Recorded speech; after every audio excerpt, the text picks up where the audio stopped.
എന്തത്ര വഴുകി? പൈസ കിട്ടിയില്ലേ? അത് സാരില്ല, നാളെ കിട്ടുമല്ലോ. അച്ഛാ, അച്ഛൻ്റെ അമ്മേൻ്റെ കല്യാണ വാർഷികല്ലേ?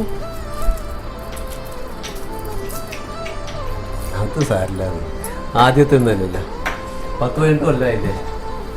ഞാൻ നിങ്ങൾക്ക് മേടിച്ചിട്ടുണ്ട് ഇതാ 2 മോതിരം 2 വളയും. സ്വർണ്ണത്തിൻ്റെ അത് പഞ്ചലോകത്തിൻ്റെ ആണ്. തരി, ഞാൻ ഇട്ടുതരാം. 2 ആൾക്ക് ഞാൻ ഇട്ടുതരാം.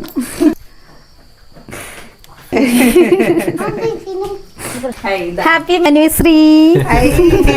അത് സ്വർണത്തിലാണോ വെള്ളിയിലാണോ അല്ലെങ്കിൽ അതിനൊന്നല്ല, നമ്മളത് ഓർത്ത് വെച്ചിട്ട് തരുന്ന മനസ്സിലും ആ സ്നേഹത്തിലാണ് കേട്ടോ. എന്തായാലും ഒരുപാട് സന്തോഷം. നീ ഞങ്ങളെ ഞെട്ടിച്ചൂലേ?